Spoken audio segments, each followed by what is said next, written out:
bem-vindos à nossa sala, programa No Salto. Aqui você vai ter negócios, economia, empreendedorismo, política e hoje nós temos ela, a nossa global, Solange Freitas, jornalista, bacharel em Direito, professora e também a nossa única representante feminina na Alesp. Eu já vou começar falando sobre isso. A única mulher de uma região de quase 2 milhões de habitantes. A única deputada estadual da Baixada Santista. E ao lado, empresário, advogado, CEO, titular do grupo Acta Motors, o empresário Gustavo Gottfried, está aqui comigo nessa tarde para entrevistar a deputada Solange Freitas.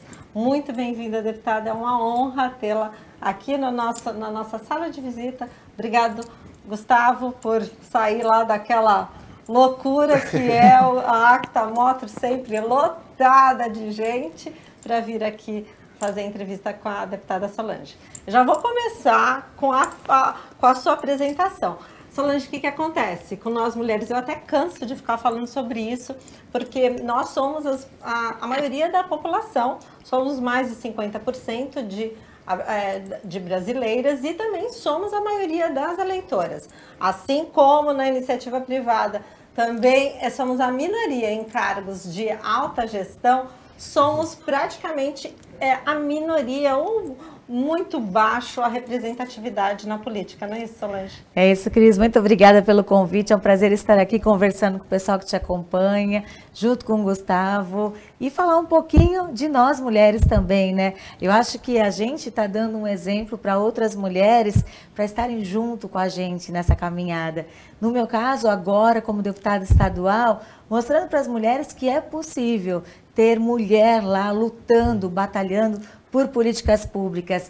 Eu acho que o meu histórico na política, ele ainda é bem pequenininho, né? Eu vim em maio de 2020 para esse cenário, né? Deixei o jornalismo, eu vim só há 3 anos e mesmo assim passei por tanta coisa nesse processo todo e não desisti, estou aqui lutando. Então, é possível sim, as mulheres podem sim, mas como você falou, né? Na nossa região, com mais de 2 milhões de pessoas, apenas uma representante na Alesp, mas eu tenho certeza que a gente vai incentivar outras mulheres a estarem juntas. Se não quiserem participar de um processo eleitoral, que realmente é difícil, mas eu acho que as mulheres têm que vir mesmo, mas elas estarem juntas com a gente, conversando, discutindo políticas públicas, para que a gente possa melhorar o nosso dia a dia. E não é desmerecendo os homens, mas é que a mulher tem um outro olhar. Então tem que ter um equilíbrio. Por exemplo, em São Vicente, onde eu moro, não tem nenhuma vereadora, e há muitos anos. Olha só. Então, é uma dificuldade muito grande entrar nesse mercado, digamos assim, de políticos, que ainda é um lado muito machista, infelizmente. A mulher sofre machismo em várias áreas, na política é um pouquinho pior ainda. Gustavo, lá na Acta é mulherada para todo lado. Você vai na revisão, é só mulher, você chega Legal. no time de vendas, é só mulher. Então, não tem esse tipo de... Você claramente vê que não existe essa dinâmica de machismo ou falta de oportunidade. Só que assim, na iniciativa privada, o mercado é soberano, vale o resultado, não importa homem, mulher, se é o cachorro, se é o papagaio ou é o robô, quem entregar mais leva, não é isso, Gustavo? É isso aí, Cris, boa tarde, obrigado pelo convite, prazer estar aqui com a Solange também. A Acta é uma referência, né, hoje na diversidade, né, a gente tem mais de 60% do nosso quadro hoje feminino, temos japoneses, negros, pardos. Boa. Então a gente gosta muito de poder transparecer isso e dar oportunidade para todo mundo. Como a Cris disse, o mercado ele é soberano. E se hoje a gente tem um quadro de mais de 60% de mulheres, era porque realmente elas estão entregando. Está aí a nossa gerente regional, as nossas consultoras de venda também, só mulheres, consultora técnica, só mulheres. Por pouco, a gente não faz uma consultora 100% feminina, hein, Cris? Por pouco, por pouco. Lá atrás, em 1900 bolinha, dizem que eu fui a primeira mulher gerente de concessionária do Brasil. Eu nem fui ver se é isso ou não, às vezes eu até coloco em palestra. Apanhei que nem cachorro grande, hoje não. Lá atrás, em 1900 bolinha, ia avaliar um carro, o cara olhava assim, essa mocinha já olhava torto, tudo isso foi superado. Hoje a mulher está em todos os espaços. Mas existe, talvez, eu sou contra a cota de qualquer espécie. Eu acho que a pessoa tem que merecer para ter, tem que merecer. E existe a cota dos 30% nos partidos, não é isso, Solange? Sim. E isso não se traduz em maior participação, não é verdade? Não. Então, o que acontece? Essa cota eles usam, coloca lá o nome de Maria, de Joana, de Cristina, mas é tudo fake news, é isso? Infelizmente, alguns partidos usam desse artifício. Algumas pessoas que comandam alguns partidos usam desse artifício, porque é obrigatório ter 30% de mulheres candidatas, né? Isso não se reflete lá no resultado, né? Porque no resultado não tem cota, né? Então, por isso que a gente não tem vereadoras em vários municípios. Mas precisa ter. E aí é um problema, porque os homens não conseguem trazer as mulheres por vários problemas. E às vezes eles enganam as mulheres.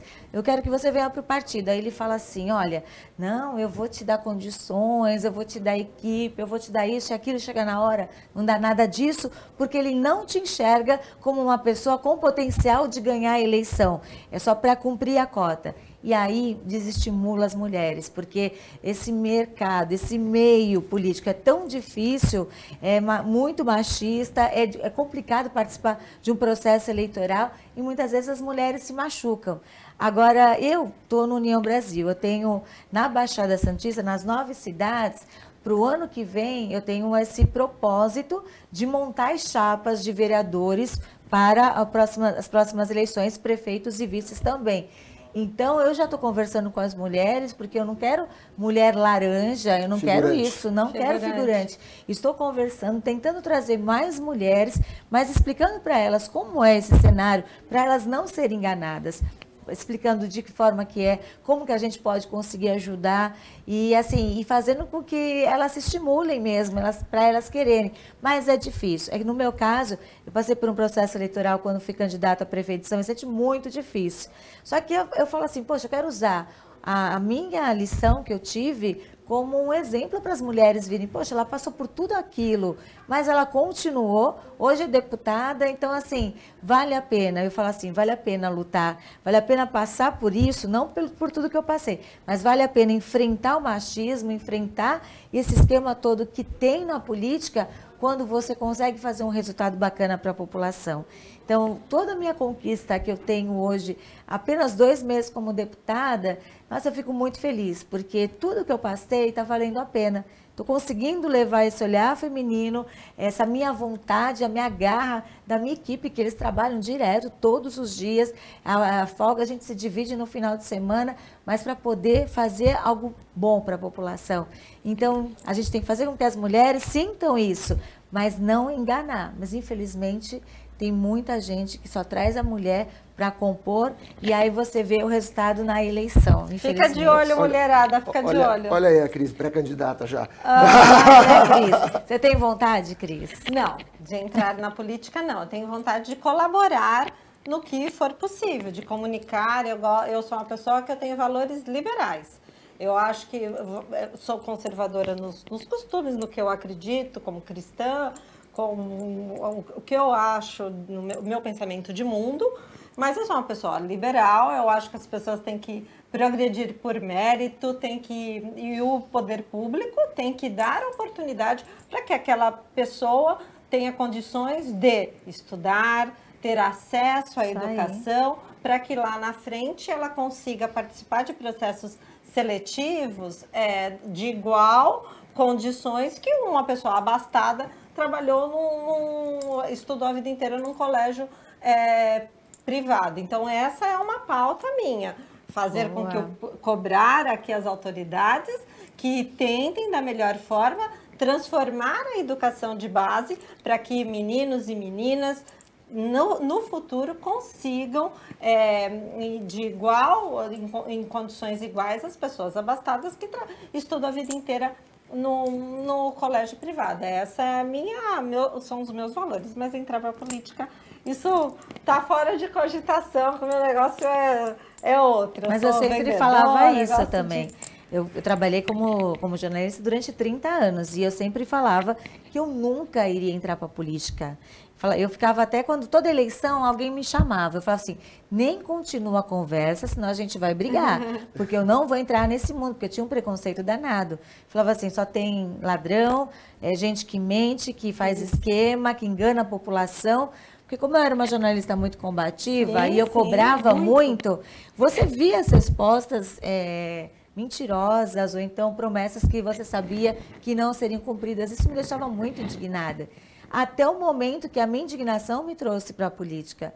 E eu falei, mas será que não dá para fazer da forma certa? Será que não dá para trabalhar pela população? Tem que fazer alguma coisa errada? Tem que inspirar, eu quis entrar nesse mundo. Olha, eu larguei uma profissão que eu amo, eu deixei o jornalismo de lado, né? Tinha uma carreira consolidada na TV Tribuna, que todo mundo me assistia, gostava do meu trabalho. Tem uma carreira consolidada, uma de executiva, aí a vida inteira a gente ajoelha no milho, ajoelha no milho, engole sapo, as perninhas do sapo para você entrar numa aventura, né? Mas eu tenho muita admiração pelo seu trabalho e você como uma vicentina, eu estou vendo o seu olhar e o seu foco para São Vicente. Mas vamos falar um pouquinho do Centro de Santos, né, Gustavo? A Acta está inserida aqui no Centro de Santos, um lugar histórico. Esses dias eu fiz um ensaio bem cedinho, é tão bonito o Centro de Santos. A arquitetura é belíssima, a gente passeia pelo mundo inteiro e acha tão gostoso você ver aqueles centros bem cuidados. E aqui nós temos regiões centrais extremamente castigadas. Agora a gente vai ter o Porto Valongo, a Acta fica bem ali na São Francisco e a gente pena muito porque você não consegue nem sair para almoçar, porque existe um problema de moradores de rua, uns moradores de rua, outros usuários de crack, que realmente é um risco para as outras pessoas. Eu queria que o Gustavo, não sei se ele tem alguma coisa para comentar sobre isso, perguntar para a deputada. Isso já foi até questionado anteriormente com os líderes políticos da Baixada, de Santos principalmente, né? E o que eles informam é que não conseguem tirar os moradores, que eles voltam, que eles não querem ir para o abrigo. Então, eu acho que tem que ter uma medida um pouco mais rígida para que isso aconteça, porque se deixar pela vontade do morador de rua usuário de droga, ele não vai conseguir nunca sair. Sim. Então, em algum momento vai ter que ter um tratamento compulsório para que a gente consiga resolver e melhorar a condição do empresário no centro. Imagina, nós ficamos acho que quase 2 anos para conseguir cadastrar a empresa no Alegra Centro, que é o programa da prefeitura que reduz o nosso ISS. Mas é tão burocrático que, sinceramente, eu cheguei a pensar em desistir. Aí eu falei, não, eu vou até o final para ver se isso aqui realmente existe, porque chega uma hora que a gente acha que não existe o programa, de tão complexo que é. Então, se a gente conseguir migrar algumas empresas para lá, hoje nós temos prédios inteiros vazios. Aquele prédio, por exemplo, que fica em frente à Petrobras, não tem uma sala... É uma judiação aqui. Não tem uma sala ocupada. Então, se a gente não migrar as empresas para o centro e realmente for evoluir essa questão de pegar os prédios antigos e virar moradia popular, aí é o início do fim. A gente já está enxergando isso e é uma coisa gravíssima se isso acontecer. E a gente vê que no caso do Centro de Santos e no caso da Prefeitura, há sempre essa alegação, a gente não consegue controlar os moradores de rua, mas é um trabalho que você tem que fazer todos os dias. Porque, assim, é difícil mesmo. Às vezes, vem peruas de São Paulo, do interior, e despejam, com essa palavra mesmo, eles despejam as pessoas aqui na Baixada Santista, né? Santos, São Vicente, sofre muito com essa realidade. Só que, primeiramente, tem que ter uma fiscalização constante e tem que ter um trabalho da equipe que cuida dos moradores de rua constantemente, dia a dia, e não tem. Eu posso te dizer que, assim, não tem esse olhar das prefeituras para esse trabalho. Além de você ter que ter equipe o dia todo, indo nas ruas, conversando com os moradores, porque se você conquistar um deles, se você conseguir tirar da rua um deles, já vai ter sido um trabalho daquele dia que valeu a pena. Só que você tem que ter para onde levar esse morador de rua e você tem que recambiar ele, digamos assim, fazer com que ele volte para a cidade. E não é um trabalho fácil, mas a equipe tem que fazer isso. Só que é trabalhoso e nem sempre isso existe, infelizmente. Deputada, o projeto do Porto Valongo novo, ele é bem menor, né? Tem aquele o bom inimigo do ótimo, né? Vamos dizer assim. Eu acho que eles fizeram o que foi possível. Eu acho que é isso, porque o projeto inicial, ele era uma marina bem grande, não é isso? Que ia ser a intervenção seria muito maior. Mas ainda bem que vai ter alguma coisa. Mas tomara que tenha, né? Porque assim, eu lembro que na época do Papa Prefeito, eu fazia reportagens mostrando aquele projeto maravilhoso de recuperação dos armazéns 1 ao 8. Isso na época que o Papa era prefeito. E o que aconteceu de lá para cá? Nada. Então não adianta apresentar projeto, mas na prática não sair do papel. A gente vai continuar no próximo bloco falando do Centro de Santos, falando com a deputada Solange Freitas. Só um pouquinho, fica por aí, daqui a pouco a gente volta.